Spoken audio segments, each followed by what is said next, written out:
In the last maintenance video, we took care of the battery, which was preventing our M3 from starting every so often.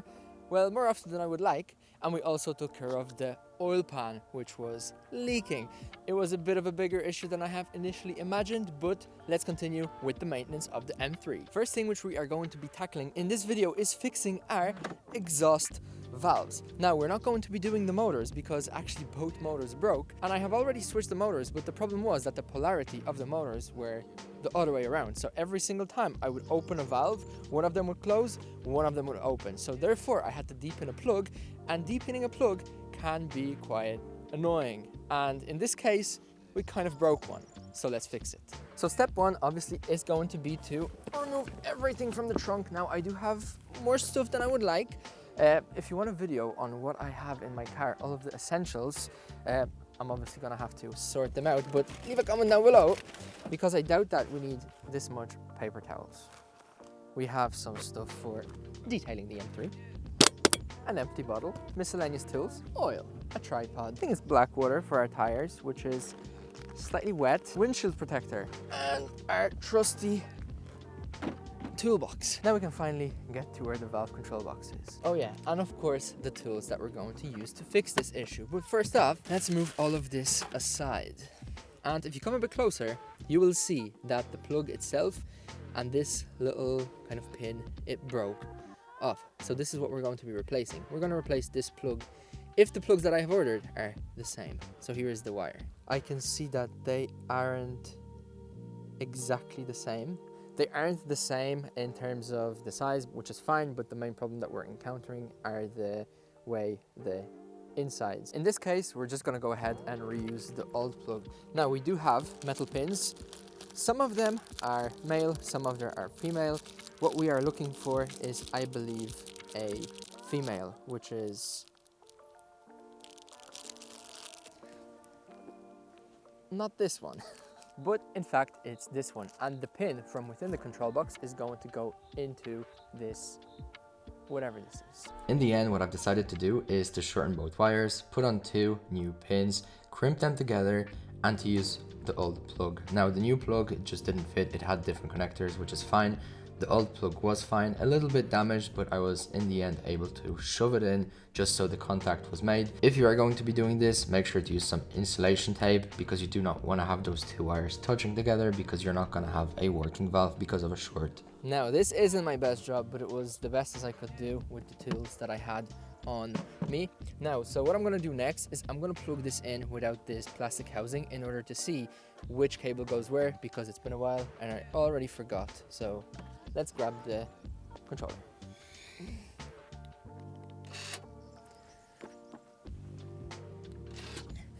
And it's in fact the other way around. And now let's start up the M3 to see if it really works.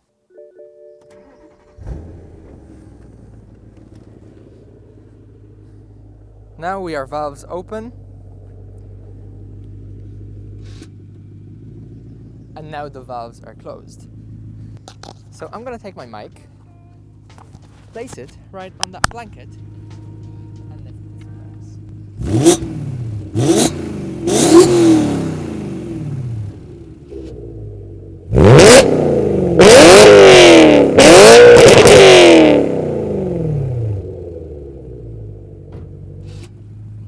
Yeah, boy.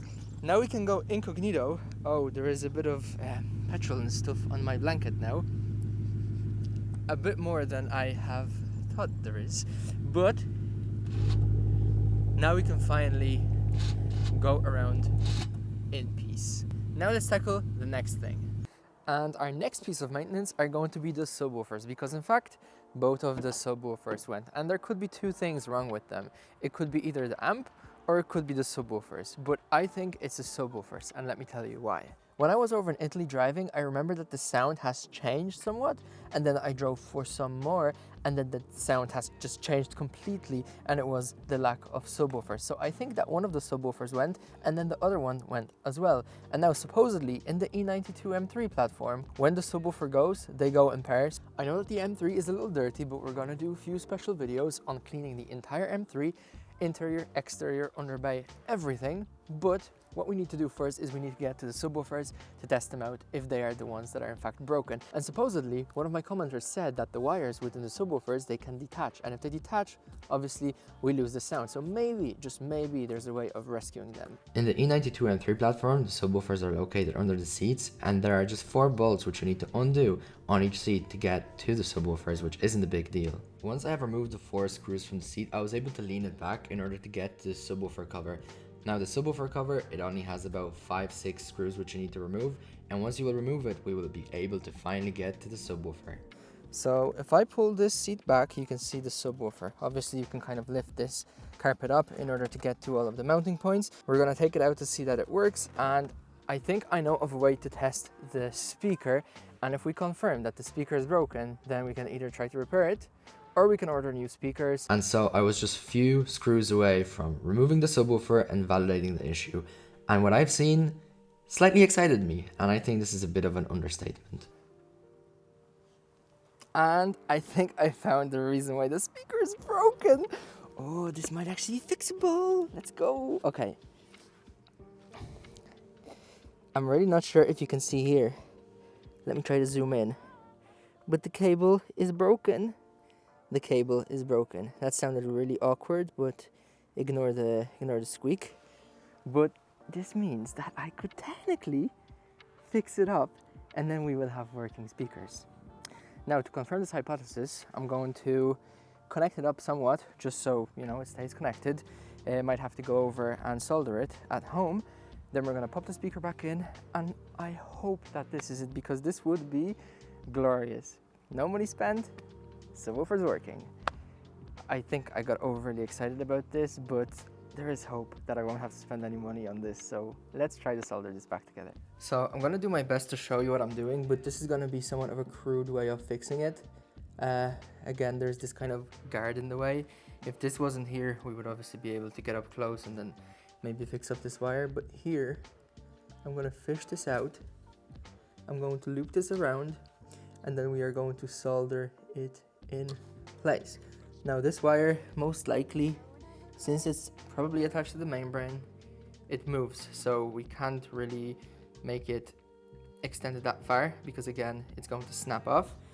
Therefore, we need to maybe remove a bit of this black kind of coating, which is on the end of it, which I'm going to try to do. To remove that coating, I grabbed a surgical knife, and I was being very careful trying to go alongside of the black coating in order not to damage the wire, because if this wire was to snap off, then it's game over. I'm not sure how well it's visible, but I have cleaned off both wires. I have kind of shoved them inside of each other just so they are being held on. And what we're going to do now is we are going to solder them back together. So there has been a little change of plans. My soldering iron, it's on the way out. Well, it's already dead, so I don't really have anything to try to solder this with, but I do have those solderless tubes. Is this going to work? I have absolutely no clue. All I know is that my M3 is kind of disassembled, and it would be slightly annoying to put everything back together, just to put everything, you know, back into parts, to then put everything back together. I've grabbed some tweezers just to be more precise, and I've put it on one of the wires, and I've bent that wire upwards just so I could slide that tube up, just so the two wires are within that tube touching, and then I've crimped it together just so it would hold for me to be able to perform the next step. To me, it looks like they are already somewhat connected. So what I'm going to do now is I'm going to take the lighter and then melt the solder together. Watching out for the speaker, obviously. And now I'm very curious to see if this will even work, just for a second or two to confirm that this works, and we can get to ordering a nice upgrade. So we're back at the M3. I'm going to put the plug in, and I'm gonna leave this subwoofer like so. I'm gonna leave it on here just in case, and let's see if this will work. Since I don't want to be getting copyright strike here on YouTube, I have obviously muted the audio, but hopefully you can see the subwoofer itself move. So that means that we got the subwoofer working. Since I got really excited, I was jamming to music and I've put everything back together, and yeah, I'm excited. Initially, I have connected up the subwoofer and the sound was still very faint. I could see the subwoofer move, but there was no, you know, subwoof, whatever you want to call it. Now what I've done is I put the subwoofer back in, because obviously subwoofer needs to have a chamber in order to give you the bass, and so the bass was reborn. It sounds so good. I've missed it so much that the plan is I'm gonna do another side, get everything back together, and we're gonna go for a drive with windows down and some nice music, because it's warm.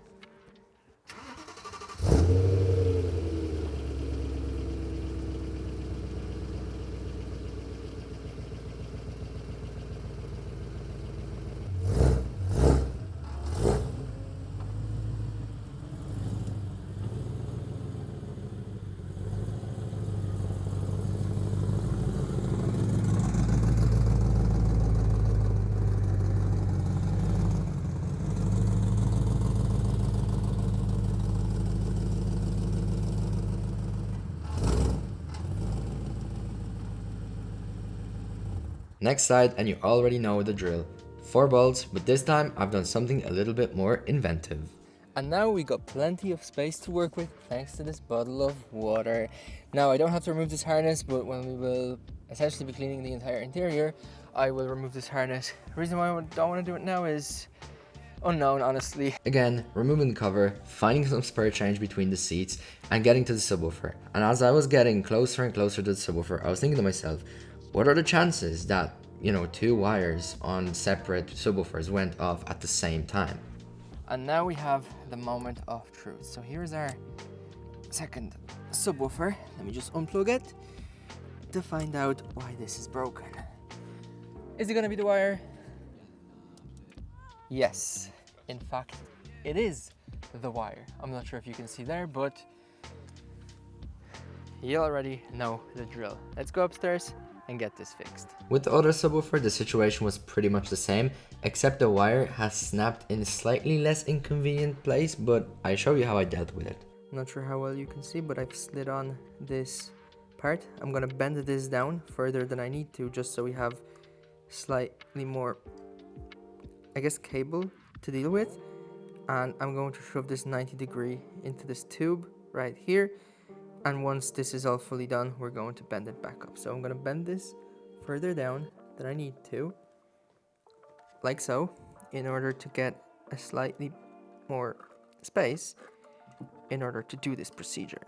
And from this point onwards, it was literally the same. Get the wires, put them into the tube, crimp the tube, heat it up with a lighter, except this time I held the lighter up for too long, because what happened was all of the solder, it has dropped out of the tube, and so I had to repeat that process. But will it work? Let's find out. I can see that the solder did melt, and I think everything looks fine, so I'm gonna give this a second to dry. But now, one thing which I thought to myself on how we can upgrade this, because I think we can upgrade this. So we have the 2 tabs pointed up, but what if we were to push them down a little, just a slight bit, in order to put less strain on those wires? So just ever so slightly, like so.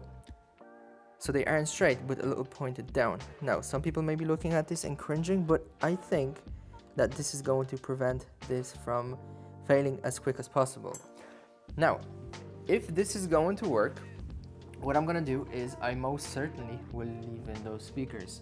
Although, I know that the next time this fails, I'm going to order new speakers, because we do not have much space to deal with in order to fix it, so hopefully this does work. And you already know that we are jamming to the subwoofer working. Let's go. And I'm not gonna lie, that fixing those speakers so far proved to be the biggest difference out of all of the maintenance we have done so far. Well, apart from the battery and being able to start the car pretty much every single time.